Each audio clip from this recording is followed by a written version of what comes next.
shook his hand. Everyone saw it. They were laughing together by the pool, talking like friends, and when it was time to leave, they shook hands. "Thanks for coming, man," Tyler said with a smile. 4 hours later, that same hand would pull a trigger. Twice. This is Austin, Texas, May 2012. A graduation party that should have been a celebration. Instead, it became a crime scene. And the answer to who did it? It was hiding in plain sight for 6 years, on a beer bottle that nobody thought mattered, in a photo that captured everything, in DNA that technology couldn't read yet. This is the story of Tyler Bennett, a graduation party in Austin, Texas, and how a handshake became evidence of murder. Tyler James Bennett was 17 years old in May 2012, just 3 weeks away from graduating from Westlake High School in Austin, Texas. He was the kind of teenager who seemed to have it all figured out. A 3.7 GPA, varsity baseball pitcher with a partial scholarship to the University of Texas, popular without being arrogant, the type of kid who made friends easily and genuinely cared about people. His parents, David and Christine Bennett, had raised him in their home in the Barton Hills neighborhood, a quiet, affluent area of Austin, where families knew each other and kids played in the streets. David worked as a civil engineer for the city. Christine taught 4th grade at a local elementary school. They had 2 children, Tyler and his younger sister Maddie, who was 14. By all accounts, Tyler was exactly the kind of son parents dream of having. He helped around the house without being asked. He drove his sister to her friends' houses and helped her with homework. He was respectful to adults, kind to younger kids, loyal to his friends. His baseball coach would later say that Tyler was the most coachable player he'd had in 20 years, someone who took criticism without ego, who worked harder than anyone else at practice, who made his teammates better just by being around them. Teachers consistently praised him not just for his grades, but for his character. He'd stay after class to help struggling classmates understand concepts. He volunteered to tutor middle school students in math. When a new kid transferred to Westlake mid-year, Tyler made sure to invite him to lunch, to introduce him around, to make sure he didn't feel alone. Tyler's best friend since 3rd grade was Jake Morrison. They'd grown up together, played on the same baseball teams, spent countless nights at each other's houses. They were planning to be roommates at UT in the fall, already talking about rushing fraternities together, going to football games, living the college life they'd been dreaming about since they were kids, throwing a baseball in Jake's backyard. In the spring of 2012, everything felt like it was coming together for Tyler. The baseball season was going well. Westlake was having their best year in a decade, and Tyler's pitching was a big reason why college scouts were showing up to games, even though he'd already committed to UT. His fastball had hit 87 miles per hour, and his curveball had that sharp break that made batters look foolish. Coach Rivera told him that if he kept developing, he could potentially get drafted by MLB after college. That kind of validation from a coach Tyler respected meant everything to him. Tyler had dated Emma Rodriguez for almost 2 years. They'd been that couple everyone knew, always together, seemingly perfect for each other. Emma was smart, ambitious, headed to Texas A&M to study engineering. Tyler genuinely cared about her success and happiness. But in January 2012, as college approached and the reality of going to different schools set in, they'd made the mature decision to break up. Rather than try to make long-distance work or break up messily right before college, they'd ended things amicably in January. No drama, no angry texts, no social media warfare, no friend groups taking sides. They still said hi in the hallways, still had mutual friends they'd hang out with in group settings. It was, by high school standards, the perfect breakup. Tyler handled it with the same maturity and kindness he brought to everything else in his life. Tyler's graduation party was set for Saturday, May 19th, at their house in Barton Hills. The backyard was perfect for it, spacious, with a pool, oak trees strung with lights, he'd sent out invitations to his entire senior class, created a Facebook event, posted about it on Instagram. Everyone was excited. It was going to be the party of the year. What none of them knew was that someone was planning to turn that celebration into a nightmare. Emma Rodriguez had started dating someone new in late February, about a month after she and Tyler broke up. His name was Brandon Hicks. He was 19, had graduated from Westlake the year before, worked at Best Buy, and seemed nice enough. Emma had met him through mutual friends at a party. He was quiet, a little shy, but he paid attention to her in a way that felt flattering after the breakup with Tyler Brandon. Michael Hicks had grown up in Austin, but his childhood had been rougher than Tyler's. His parents had divorced bitterly when he was 8. Custody battles, restraining orders, a kind of ugly split that damages kids. Brandon lived with his mother, Karen, in a series of apartments around South Austin. He'd been an unremarkable student at Westlake. B's and C's, no sports, no extracurriculars. He'd graduated in 2011 and enrolled at Austin Community College, but dropped out after 1 semester. By early 2012, Brandon was working full-time at Best Buy, making about $12 an hour, still living with his mother. He didn't have close friends. He spent his days off playing video games. He seemed like a young man who was stuck, watching everyone else move forward while he stayed in place. When Brandon met Emma in February, something shifted for him. Emma was pretty, smart, ambitious, heading to a good college. Everything Brandon felt he wasn't. And the fact that Emma had recently dated Tyler Bennett, star athlete and golden boy, seemed to matter to Brandon in ways that weren't immediately obvious.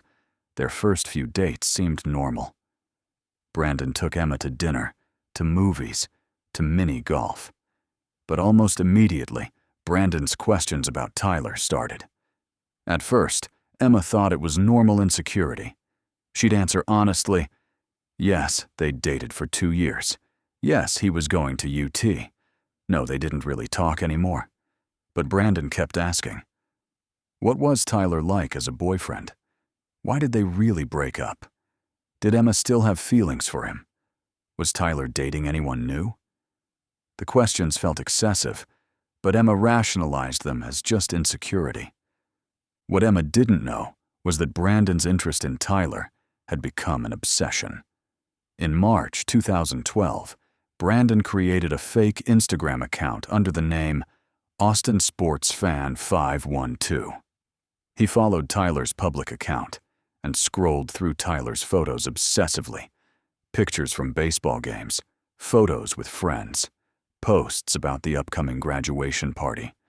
He studied Tyler's life like it was homework. Brandon started driving past Tyler's house. The first time was supposedly accidental, he told himself, but then he did it again. And again. Soon he was driving past the Bennett house several times a week, sometimes parking a block away and just watching.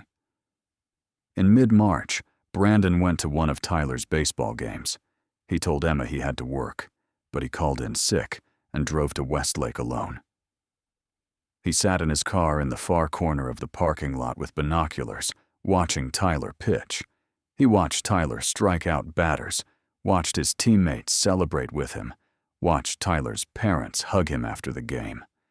Brandon's cousin, Michael Hicks, would later testify about receiving disturbing text messages during this period.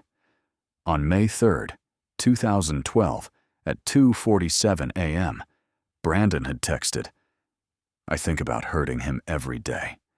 Is that normal?" Michael had responded, asking who Brandon was talking about. But Brandon had replied, "Never mind. Forget I said anything."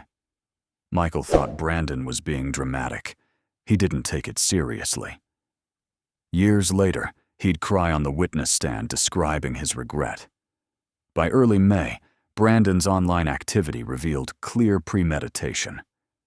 His search history would later show difference between first and second-degree murder Texas on May 8th, How long does gunpowder residue stay on hands? On May 10th.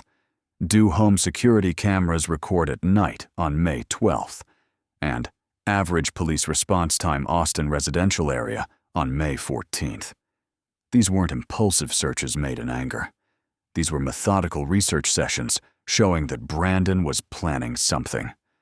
On May 15th, 2012, 4 days before Tyler's graduation party, Brandon took the most concrete step toward violence. He'd been browsing armslist.com, a website connecting private gun sellers with buyers. In Texas, private gun sales don't require background checks. Brandon found a listing for a used Glock 19, a 9mm semi-automatic pistol, for $400. The seller was a man named Robert Chen. They arranged to meet in a Walmart parking lot. The transaction took 5 minutes. Brandon handed over cash. Chen handed over the gun with 2 magazines and a box of ammunition. No background check. No questions. Completely legal and untraceable. Brandon drove home with the gun hidden in a backpack.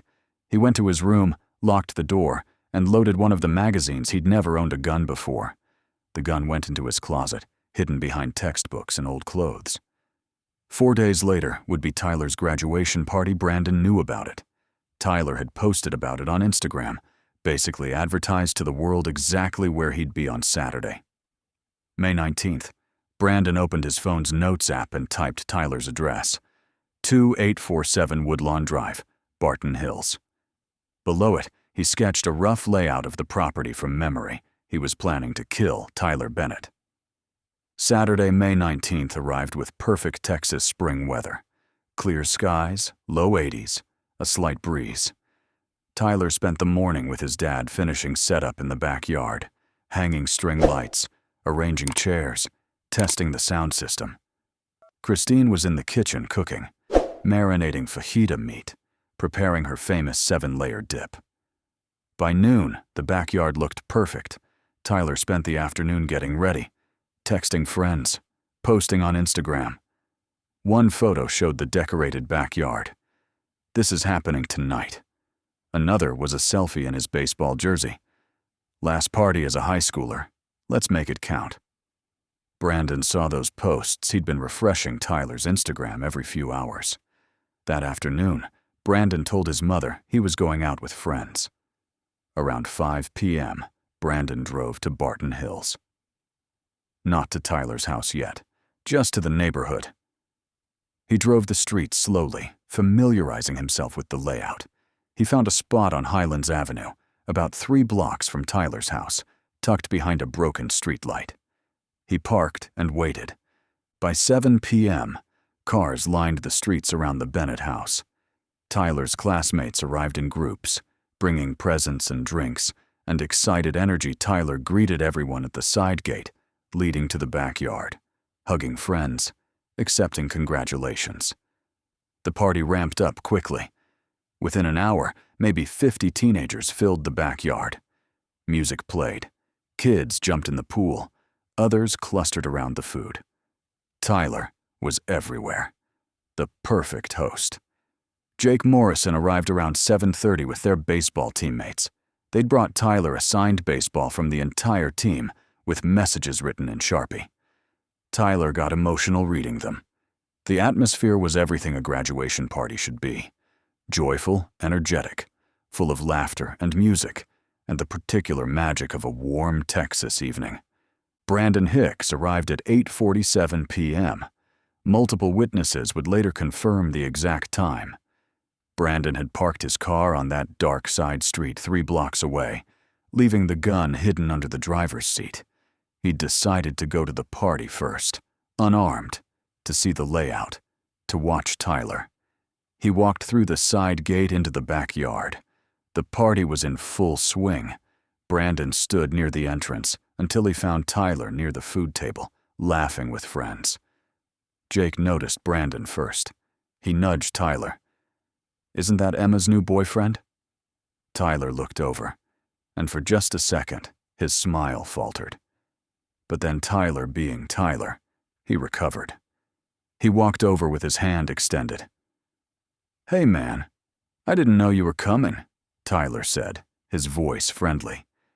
"You're Brandon, right? Emma's boyfriend?" Brandon shook Tyler's hand. The physical contact sent electricity through him. "Yeah, I'm Brandon Hope. It's cool I came. Heard it was a big party." "Of course, man. Everyone's welcome. Help yourself to food and drinks." Tyler gestured toward the table before moving on to greet other guests. Brandon walked to a cooler and grabbed a Coors Light. He popped it open and stood near the fence, watching. For the next 20 minutes, Brandon and Tyler's paths kept crossing naturally. At one point, they both reached for chips at the food table and laughed about it. Around 9 p.m., someone gathered people for a group photo by the pool. Brandon was standing nearby, and someone called out, "Come on, get in here." Brandon stepped into the frame. Tyler put his arm around Brandon's shoulders, the way people do in group photos. Someone made a joke, everyone laughed, and the camera captured that moment. Tyler and Brandon side by side, both smiling, looking completely at ease. That photo would later be examined by thousands of people.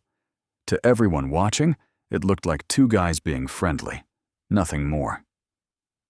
At 9:15 p.m., Brandon announced he was leaving. He told people he had to work early the next morning. This was a lie, but he needed an excuse to leave, to set up his alibi. Brandon found Tyler near the pool and said goodbye. Tyler turned from his conversation. "Heading out already?" "Yeah, gotta work tomorrow morning," Brandon said. "Thanks for having me. Great party." "Thanks for coming, man." Tyler extended his hand, and they shook hands a second time. "Drive safe." Brandon walked toward the side gate Tyler waved. Several people witnessed this goodbye and would later testify how normal it seemed. Brandon walked out through the gate.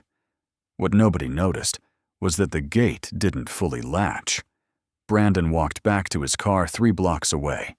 He sat in the driver's seat, breathing hard, adrenaline coursing through him.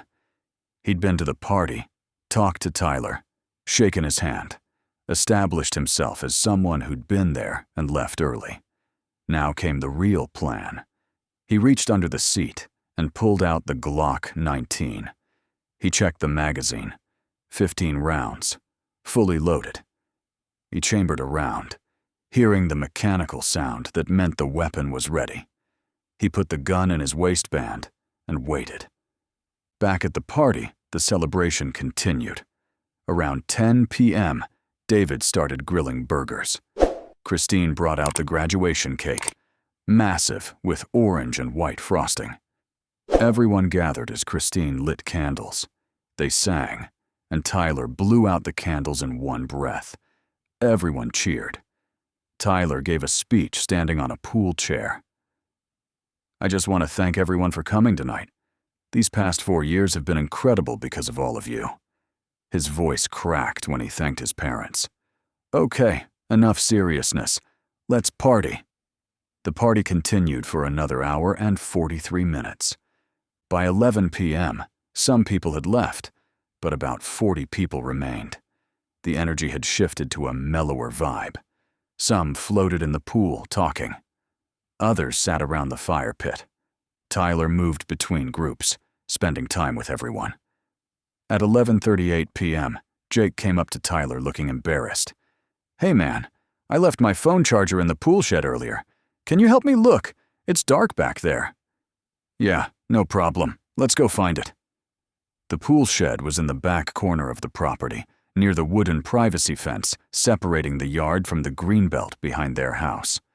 It was about 40 feet from where most people were concentrated. Tyler and Jake walked toward the shed, Tyler pulling out his phone to use as a flashlight. At exactly 11:43 p.m., they reached the shed door. Jake opened it, peering inside for his charger. Tyler stood next to him, pointing the phone light into the shed. That's when they heard it. The sound of someone landing on grass. Both turned around immediately. Brandon Hicks was standing 15 feet away, having just jumped over the 6-foot fence from the greenbelt side.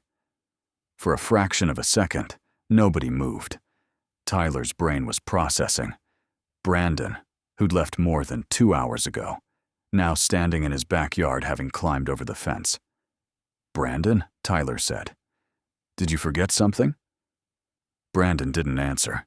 His right hand moved to his waistband, pulling out the Glock 19. Jake would later say the moment seemed to stretch impossibly long and also happen instantly. He saw the gun.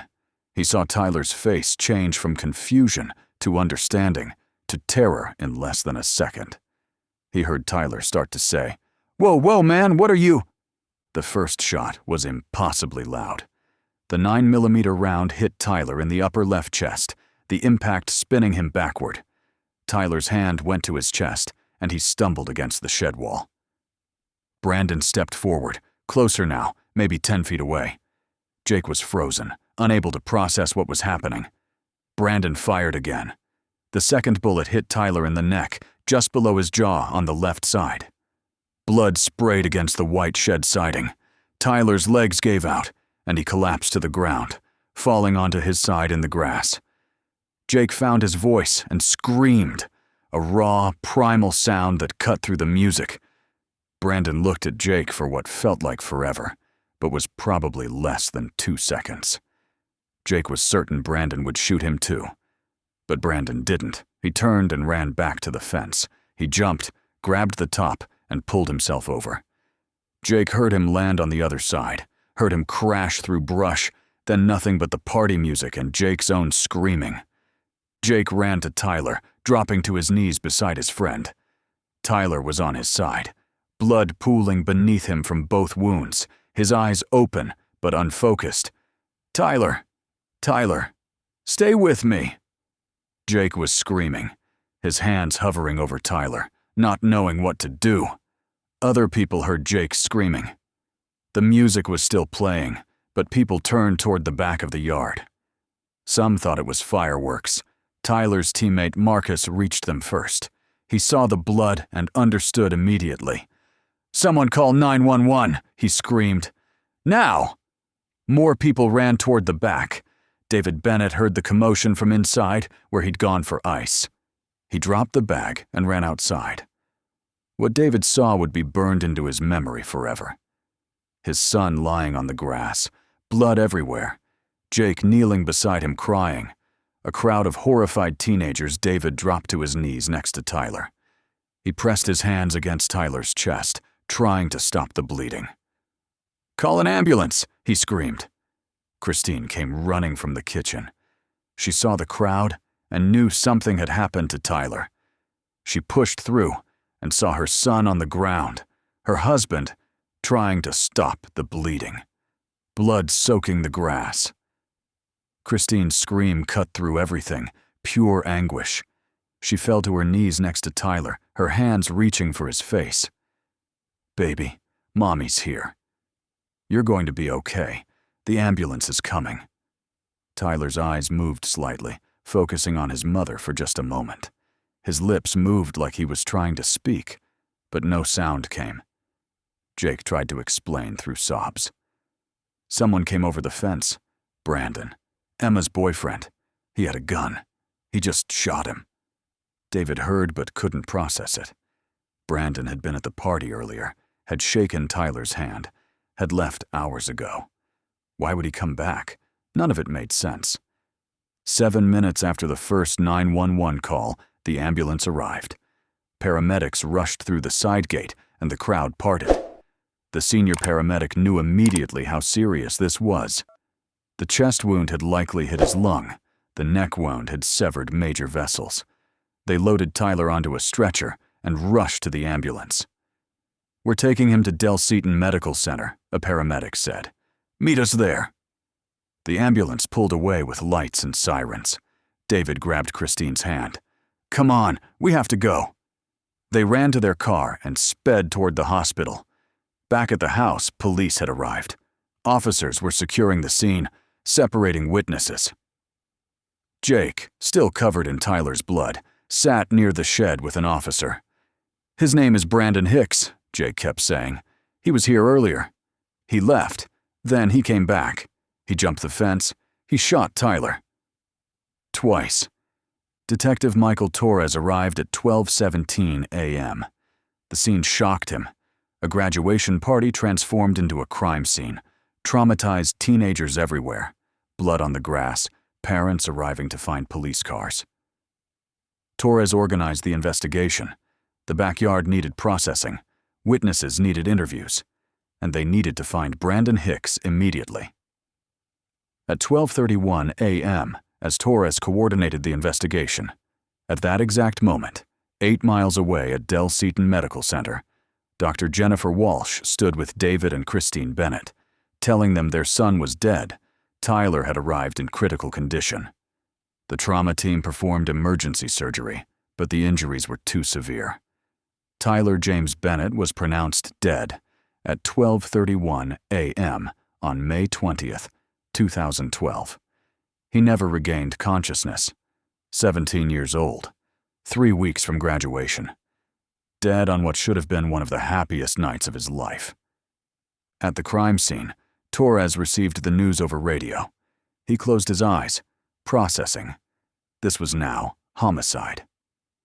Brandon Hicks was wanted for murder. At 1:47 a.m., 4 officers arrived at Brandon's apartment. They knocked. Brandon's mother, Karen, answered in her bathrobe, confused. "We need to speak with your son, Brandon," an officer said. "Is he here?" Karen's confusion deepened. "No, he went out with friends. What's this about?" Officers explained they had a warrant to search. Brandon wasn't there, but they found evidence that proved premeditation. In Brandon's room, his laptop showed browsing history, searches about gunpowder residue, security cameras, murder charges. In his closet, they found a box of 9mm ammunition. The box originally held 50 rounds. 33 remained. Officers bagged this as evidence. They found Brandon's car keys on his dresser, meaning he'd taken his car. Officers put out an alert. Brandon Hicks, 2006 Honda Civic, gray, Texas plates, armed and dangerous, wanted for homicide. By Monday morning, the story exploded across Austin and spread nationally. "Teen killed at own graduation party," read headlines. Tyler's friends organized a memorial at Westlake High. Hundreds gathered, many wearing Tyler's baseball number. They lit candles, left flowers, hugged and cried. Emma Rodriguez was destroyed. She blamed herself, even though logically she knew she couldn't have prevented this. She'd had no idea Brandon was dangerous. Jake Morrison wasn't sleeping. Every time he closed his eyes, he saw Brandon with the gun, saw Tyler falling. He started having panic attacks, and Brandon Hicks was still missing. His car was found Tuesday, May 22nd, 3 days after the murder. A security guard at a grocery store in San Antonio noticed a gray Honda Civic that had been sitting in the parking lot for over 48 hours. He ran the plates, saw the alert, and called police. When officers processed the vehicle, they found it had been meticulously cleaned. The interior was wiped down completely. No fingerprints, anywhere. Security footage showed Brandon pulling in at 6:23 a.m. on Sunday, May 20th, about 6 hours after the murder. He parked, got out carrying a backpack, and walked toward the street. At 6:31 a.m., a dark SUV pulled up. Brandon got in the passenger seat, and the vehicle drove away. This meant someone had helped Brandon escape. Investigators tried to identify the SUV, but never could. Brandon Hicks had vanished. Tyler's funeral was held on May 26th at Westlake Community Church. The church held 800 people. Over 1,000 showed up. They filled every pew, lined the walls. Stood outside, Tyler was buried in a cemetery in West Austin, wearing his Westlake baseball jersey. His teammates were pallbearers, each crying as they carried his casket. Coach Rivera gave a eulogy that left nobody dry-eyed. Tyler Bennett made everyone around him better. He should be heading to UT in the fall. He should have had 70 or 80 more years. Instead, he got 17. By summer 2012, The active investigation continued, but leads were drying up. Police believed Brandon had likely made it to Mexico or established a new identity. The FBI kept the case active, but as months passed with no credible sightings, finding Brandon seemed like it might take years, if it happened at all. The Bennett family tried to survive day by day. David went back to work, but seemed like a shell of himself. Christine took early retirement. She couldn't imagine going back to a classroom every year on Tyler's birthday and the anniversary of his death. The Bennetts held memorials. They kept a $50,000 reward active for information. But years passed with nothing. 2013, 2014, 2015, 2016, 2017. Tyler's case remained officially open, but effectively cold. In 2012, when the crime scene was processed, technicians collected everything that might contain evidence, including all cups and bottles from the party. Among those items was a Coors Light bottle from the recycling bin. The bottle had a partial fingerprint, but the print quality was poor. The bottle also theoretically contained DNA evidence, but in 2012, the technology for extracting usable DNA from bottles handled by multiple people wasn't reliable. Any DNA extracted would likely be too degraded or mixed, so the bottle was cataloged, stored, and largely forgotten. But technology doesn't stand still. In 2018, DNA technology had advanced dramatically. What was impossible in 2012 was now routine. The Austin Police Department's Cold Case Unit decided to review unsolved homicides from 2010 to 2013. The thinking was that evidence collected then might yield new results with current technology. Tyler Bennett's case was on that list. Detective Sarah Chen was assigned to review the Bennett case in March 2018. When Chen reviewed the evidence inventory, she saw the notation about the beer bottle. 1 Coors Light bottle, fingerprint photographed, DNA extraction not attempted due to contamination concerns. Chen knew that in 2018, those contamination concerns were less of an obstacle. She decided to send the bottle for DNA analysis using current extraction techniques. The bottle was sent to Bode Technology, a private lab specializing in difficult DNA cases. 3 weeks after receiving the bottle, their report came back. They'd successfully extracted a complete DNA profile from the bottle, a single-source profile, meaning it came from one person with no significant mixture. The profile was strong, high quality, suitable for court. Chen immediately compared the profile to the sample taken from Brandon Hicks in 2012. It was a perfect match. The DNA on the beer bottle belonged to Brandon Hicks. But here's what made this evidence so powerful. They had photographic proof tying Brandon to that specific bottle. During the initial investigation, dozens of photos from the party had been collected and stored digitally. Chen went through these photos systematically, and in one image taken at 8:53 p.m. by Sarah Martinez, she found something remarkable. The photo showed Tyler and friends near the pool. In the background, slightly out of focus, but clearly visible, was Brandon Hicks holding a beer bottle. The bottle was a Coors Light. The distinctive silver label was visible, and critically, the bottle had a noticeable vertical scratch on the label, a manufacturing defect that made this particular bottle unique. Chen pulled up photos of the physical evidence. The beer bottle from the recycling bin had that exact same scratch on the label. Same distinctive mark, same location, absolutely identifiable as the same bottle. This was evidence defense attorneys couldn't challenge. Brandon had been photographed holding a specific, identifiable beer bottle.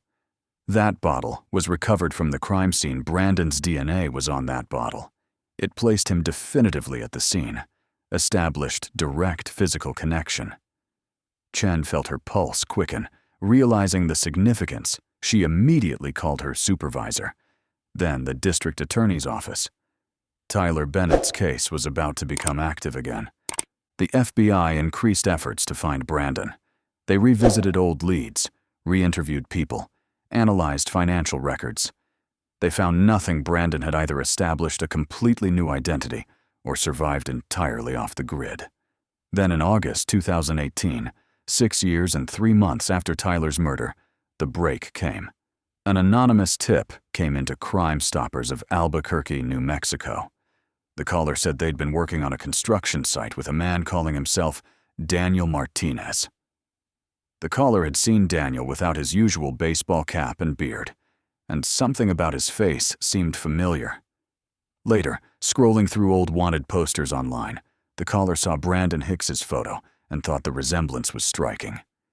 The FBI Albuquerque field office took the tip seriously.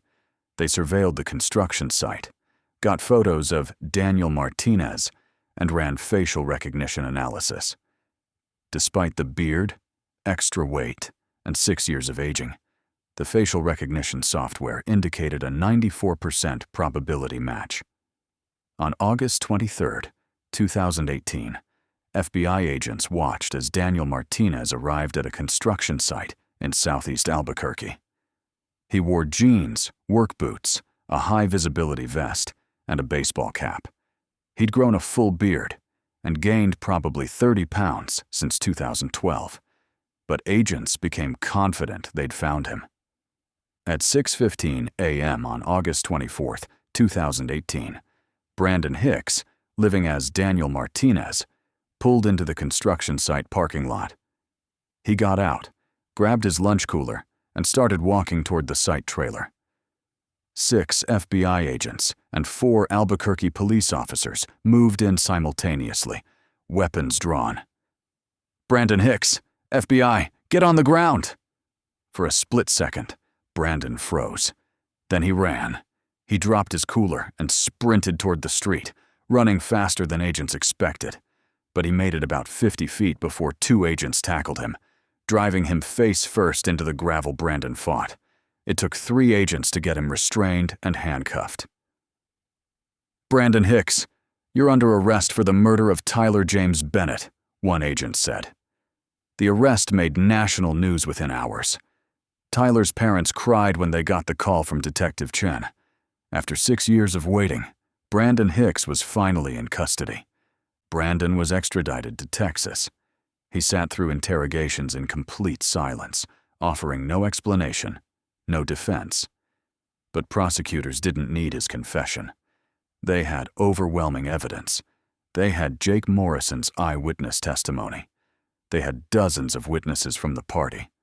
They had his laptop with search history showing premeditation. They had ammunition matching the caliber used. And now they had the beer bottle with Brandon's DNA and the photo showing him holding that exact bottle. The trial began on March 4, 2019, almost 7 years after Tyler's murder. The prosecution's case took 2 weeks. They established Tyler as a real person, showing photos of him playing baseball, with friends, with family. They presented the timeline of Brandon's obsession with Tyler, presenting text messages, Instagram searches, evidence he'd been stalking Tyler. They presented the gun purchase, explaining how Brandon bought the Glock 19 days before the murder. They walked through the party night in detail. Multiple witnesses testified about seeing Brandon arrive, about the 20 minutes he spent, how normal everything seemed. They showed the photo of Tyler and Brandon together, arms around shoulders, smiling. Jake Morrison's testimony was the emotional centerpiece. Now 23, Jake took the stand and recounted what he'd witnessed. He described hearing someone land on grass, turning around, and seeing Brandon with a gun. He described Tyler's confusion turning to terror, the sound of gunshots, watching his best friend fall. Jake broke down crying multiple times. "I saw his face clearly," Jake said, staring at Brandon. "I'll see his face for the rest of my life. It was Brandon Hicks. I'm absolutely certain." The prosecution then presented the forensic evidence. They brought in the beer bottle, showed the photo of Brandon holding that specific bottle, explained how DNA analysis definitively proven Brandon had drunk from it. They had a forensic expert explain how reliable the results were. They presented shell casings matching the ammunition from Brandon's apartment. They showed the jury his internet search history. Every piece of evidence built on the previous, creating an overwhelming narrative of premeditation and intentional murder. The defense's case was much shorter. Brandon's attorney had an almost impossible job. The defense strategy was arguing Brandon had serious mental health issues. They brought in a psychiatrist who testified that Brandon likely suffered from severe depression, possibly borderline personality disorder. The psychiatrist argued Brandon's decision to shoot Tyler wasn't calculated, but impulsive during mental health crisis. But the prosecution dismantled this during cross-examination. How could it be a psychotic break when Brandon bought a gun days in advance? How could it be impulsive when he researched avoiding evidence? How could it be irrational when he successfully evaded capture for 6 years? The psychiatrist struggled to answer. The jury deliberated 4 hours. On March 19, 2019, exactly 7 years after Tyler's murder, the jury returned with their verdict. The courtroom was packed. The Bennett family sat in the front row, holding hands, barely breathing. "Has the jury reached a verdict?" the judge asked. The jury foreman stood. "Yes, Your Honor." "What say you?" "On the charge of murder in the first degree, we, the jury, find the defendant, Brandon Michael Hicks, guilty." The courtroom erupted. Christine collapsed against David, sobbing. Tyler's friends hugged each other, crying. Emma put her face in her hands. Jake sat still, tears streaming, finally feeling his best friend had gotten justice. Brandon showed no reaction. Sentencing came 3 weeks later. Before sentencing, the court allowed victim impact statements. Christine Bennett spoke first, walking to the podium carrying Tyler's photo. "Your Honor, my son Tyler was 17 when Brandon Hicks murdered him. 17. 3 weeks from graduation. He had a scholarship to UT. He should be 24 now. Instead, we visit him at a cemetery." Her voice broke, but continued. "Tyler was kind. That's what I want remembered. The night he was murdered, he shook Brandon's hand. He welcomed him to the party. That was Tyler. Always kind. Always seeing the best in people." She looked directly at Brandon. "Brandon, you shook my son's hand that night. You smiled at him, and 4 hours later, you climbed back over that fence and murdered him. You shot him twice and watched him fall.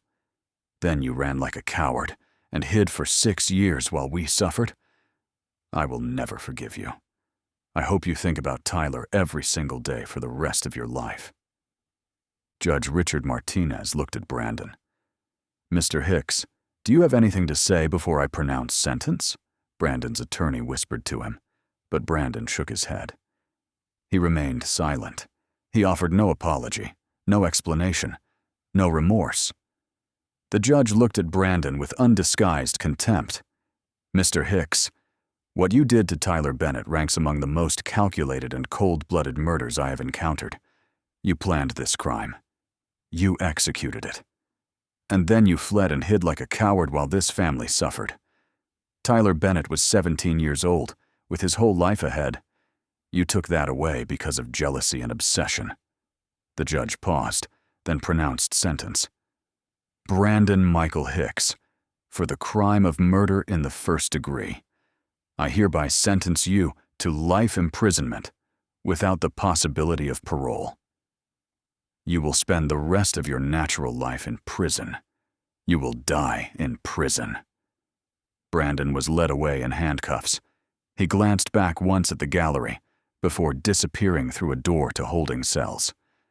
Outside the courthouse, the Bennett family spoke to reporters. David said, "This doesn't bring Tyler back. Nothing will. But knowing Brandon Hicks will spend the rest of his life in prison gives us some measure of peace. Justice has finally been served," Christine added. "We want to thank Detective Sarah Chen for never giving up. We want to thank the DNA technology that made solving this possible. And we want other families with unsolved cases to know that even years later, justice can still come." Brandon Hicks was transferred to the William P. Clements Unit, a maximum security prison in Amarillo, Texas. Brandon was 26 when he entered. He will die there decades from now. The beer bottle that solved the case remains in evidence storage, occasionally brought out for training. Detective Sarah Chen received a commendation for her work. She keeps Tyler's photo on her desk, a reminder of why she does this work. Jake Morrison is now 29. He works in victim advocacy, helping families navigate the criminal justice system. "I think about Tyler every single day," Jake said. "I talk to him sometimes about how I'm trying to honor his memory by helping others." The Bennett family still lives in the same house, though they completely remodeled the backyard. They created a memorial garden with a stone bench. "In memory of Tyler James Bennett, 1994 to 2012, forever 17, forever loved." Tyler's bedroom remains largely unchanged. Christine couldn't bear to erase the evidence that Tyler had existed. Every August 3rd, Tyler's birthday, the family releases balloons in his memory. They go to his grave with his favorite foods, pizza and Dr. Pepper, and sit on the grass talking to him. The Bennett family established a scholarship in Tyler's name at Westlake High School. Every year, they award it to a graduating senior who embodies Tyler's qualities. Recipients wear a special cord at graduation in burnt orange, UT's color, honoring Tyler's memory. Tyler Bennett would be 30 years old now if he'd lived. He'd likely be done with college. He might be married, might have kids. He had so much potential, and all of it was stolen in 10 seconds. The story of Tyler Bennett is a tragedy with no winners. Tyler is dead. Brandon is in prison forever. 2 families were destroyed. But within that tragedy are lessons about properly preserving evidence. That beer bottle sat in storage for 6 years before technology caught up. About never giving up on cold cases, about advances in forensic science, giving families answers even in decades-old cases.